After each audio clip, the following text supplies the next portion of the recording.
നമസ്കാരം. പൂർണ്ണത്രേശ ശരണം. ദേവനിരിക്കണ ആലയം ദേവാലയമായിട്ടും ദേവൻ്റെ അംശമിരിക്കണ ആത്മാവിരിക്കണ ആ സ്ഥലത്തെ ശരീരമായിട്ടാണ് പറയുക. ഒരു ദേവാലയം അല്ലെങ്കിൽ ക്ഷേത്രത്തിന് എത്ര പ്രാധാന്യം പാവിത്രതയുണ്ട്, അത്ര തന്നെ ഒരു ശരീരത്തിന് പ്രാധാന്യമുണ്ട് എന്നതാണ് സത്യം.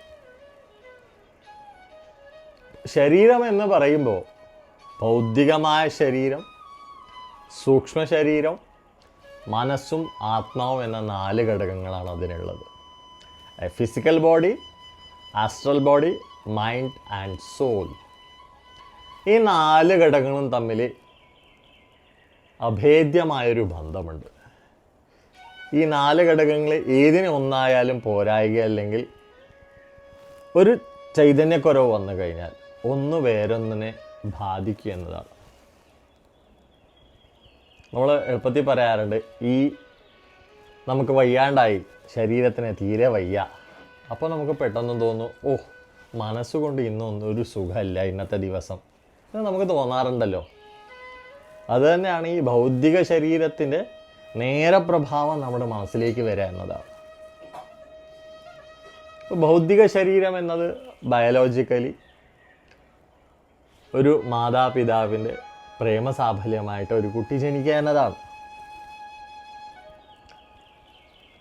അപ്പോൾ അതിൻ്റെ ഉള്ളിലിരിക്കുന്ന സൂക്ഷ്മമായ ശരീരത്തെക്കുറിച്ച് പറയുമ്പോൾ 72,000 നാഡീവ്യൂഹങ്ങളാൽ കോർത്തിട്ടുള്ളൊരു ചങ്ങലയായിട്ടാണ് പറയുക.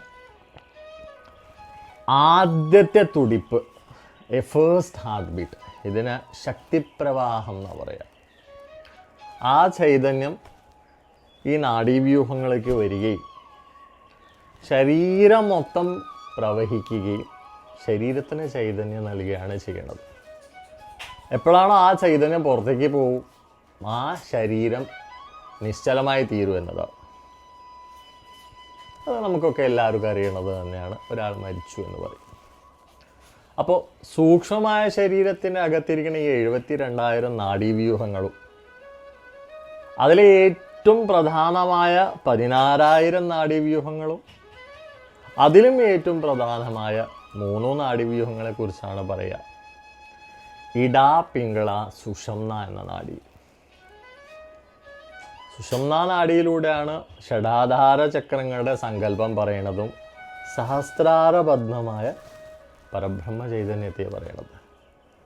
നമ്മൾ ക്ഷേത്രങ്ങളെക്കുറിച്ച് പറഞ്ഞായിരുന്നു, വാസ്തുപുരുഷനെ കണക്ക് കൂട്ടിക്കൊണ്ട് ഷഡാധാര പ്രതിഷ്ഠയിൽ ക്ഷേത്രം പണിത് കഴിയുമ്പോൾ സഹസ്രാരബദ്ധം കണക്ക് എടുത്തുകൊണ്ട് അവിടെ ഒരു ശ്രീകോവിൽ പണിത് ആ ശ്രീകോവിലിൽ ദേവനെ പ്രതിഷ്ഠിച്ച് പൂജ ചെയ്തുകൊണ്ട് ആ ദേവചൈതന്യത്തിന് വർധനവുണ്ടാക്കുന്നത്. അതേപോലെ തന്നെയാണ് നമ്മുടെ ഈ ശരീരം കൂടി. മൂലാധാരം മുതൽ സഹസ്രാരപദ്മം വരെയുള്ള 6 ചക്രങ്ങളിൽ ചൈതന്യപ്രവാഹം ഉണ്ടായിക്കൊണ്ട് അതിൻ്റെ അംശങ്ങളായ ബാക്കി നാഡീവ്യൂഹങ്ങളിലൂടെ ചൈതന്യപ്രവാഹം വന്ന് നമ്മൾ എളുപ്പത്തിൽ പറഞ്ഞാൽ ബ്ലഡ് സർക്കുലേഷന് തല മുതൽ പാദം വരെ എല്ലായിടത്തും നാഡികളിലൂടെ ചൈതന്യം പ്രവഹിക്കണ പോലെ നമ്മൾ പറയുക. അപ്പോൾ ആ ചൈതന്യ പ്രവാഹത്തിന് എപ്പോഴൊക്കെയാണോ കോട്ടം സംഭവിക്കുക, അപ്പോഴാണ് നമുക്കൊരു സുഖമില്ലാണ്ട് തോന്നുക. എന്ന് പറഞ്ഞാൽ ഒരു ബ്രേക്കേജ് വന്നു കഴിയുമ്പോൾ ഈ ലൈനറിന് ഒരു മൂവ്മെൻ്റ് ഇല്ലാണ്ട്, എളുപ്പത്തിൽ പറഞ്ഞു കഴിഞ്ഞാൽ ബ്ലഡ് സർക്കുലേഷന് നിന്ന് കഴിയുമ്പോൾ ബ്ലോക്ക് വന്നു, അപ്പോൾ സർജറി വേണമെന്നാണ് പറയുക. അതേപോലെ തന്നെയാണ് ചൈതന്യ പ്രവാഹത്തിന് കോട്ടം സംഭവിക്കുമ്പോൾ അതിനായിട്ടുള്ള കർമ്മങ്ങൾ ചെയ്തുകൊണ്ട് ആ കോട്ട മാറ്റി ആ പ്രവാഹത്തെ കൃത്യമാക്കുക എന്നതുകൂടി ഓരോ മനുഷ്യൻ്റെ ആവശ്യം കൂടിയാണ്. അത് കഴിഞ്ഞിട്ടുള്ള കാര്യമാണ് മനസ്സ്. മനമേക മനുഷ്യാണാം കാരണം ബന്ധമോചനം എന്ന് പറയുന്നത്. ഈ മനസ്സ് തന്നെയാണ് മനുഷ്യനെ നന്മയിലേക്കും തിന്മയിലേക്കും കൊണ്ടുപോകുന്നതെന്ന്.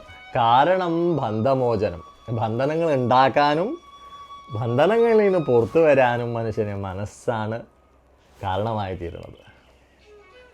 ഇപ്പോൾ ചഞ്ചലമല്ലാത്ത അചഞ്ചലമായ സ്ഥിര മനസ്സുള്ളപ്പോൾ ഒരു വ്യക്തിക്ക് ഏത് കാര്യത്തെ നേടിയെടുക്കാൻ പറ്റും. അതിനൊരു ശ്ലോകം കൂടി പറയാറുണ്ടേ, ജംബോഫലാനി പക്വാനി പതന്തി വിമലേ ജലേ കപികമ്പിത ശാഖാഭ്യാം ഗുലു ഗുഗുലു ഗുഗുലു. പുഴയോരത്ത് ചാഞ്ഞു നിൽക്കണ ചാമ്പയ്ക്ക മരം, അതിൽ നിറച്ച് പഴുത്തിരിക്കണ ചാമ്പയ്ക്ക. ഒരു കുരങ്ങൻ കയറി ഓരോ കൊമ്പിനും അടുത്ത കൊമ്പിലേക്ക് ചാടി ചാടി പോകുമ്പോൾ ഈ ഫലം താഴത്ത് വെള്ളത്തിൽ പോകും. അപ്പം ആർക്കും തിന്നാനും കിട്ടില്ല. കുരങ്ങനാണെങ്കിലോ അല്ലെങ്കിൽ ആ മർക്കടനാണെങ്കിലും സ്വയം കഴിച്ചുമില്ല. അപ്പോൾ നമ്മുടെ മനസ്സും അതേപോലെയാണ്. ഓരോ കൊമ്പിലേക്ക് ചാഞ്ഞു പോണ പോലെ അക്കരെ പച്ചയെന്ന് പറയാറില്ല. അങ്ങടേക്കാണ് നമുക്ക് എപ്പോഴും ചായ. ഒരു സ്ഥലത്ത് നിന്ന് ഉറച്ച് കഴിയുമ്പോഴാണ് നമുക്കതിന് ഫലം ഉണ്ടാവുക. ആ ഫലം എന്തെന്ന് ചോദിച്ചു കഴിഞ്ഞാൽ ആത്മാവിന് ചൈതന്യം ഉണ്ടാക്കും എന്നതാണ് വിശേഷം. ഒരു വ്യക്തി ദേവനെ ഉപാസിക്കുമ്പോൾ അവൻ്റെ ശരീരം ശുദ്ധമായിരിക്കണം. ആ ശരീരത്തിൻ്റെ ശുദ്ധിയിലൂടെ അകത്തിരിക്കുന്ന ആ ചൈതന്യ പ്രവാഹത്തിൻ്റെ കോട്ടകൾ മാറ്റിക്കൊണ്ട് മനസ്സ് ഉറച്ച് ഏത് ദേവനാണോ പ്രാർത്ഥിക്കുക പൂർണ്ണമായ സമർപ്പണ ആ ദേവനിൽ ഉണ്ടാവണം. അപ്പോഴാണ് ആത്മാവിന് ചൈതന്യം ഉണ്ടാവും, ആത്മാവ് പ്രകാശിക്കും. അപ്പോഴാണ് ജീവിതത്തിൽ സുഖവും സന്തോഷവും നമുക്ക് നേടാൻ പറ്റും. അപ്പോൾ എല്ലാവരും നല്ല ശുദ്ധിയോട് ഭക്തിയോട് ദേവനെ പ്രാർത്ഥിക്കുക. നന്മകൾ ഉണ്ടാവട്ടെ. നമസ്കാരം.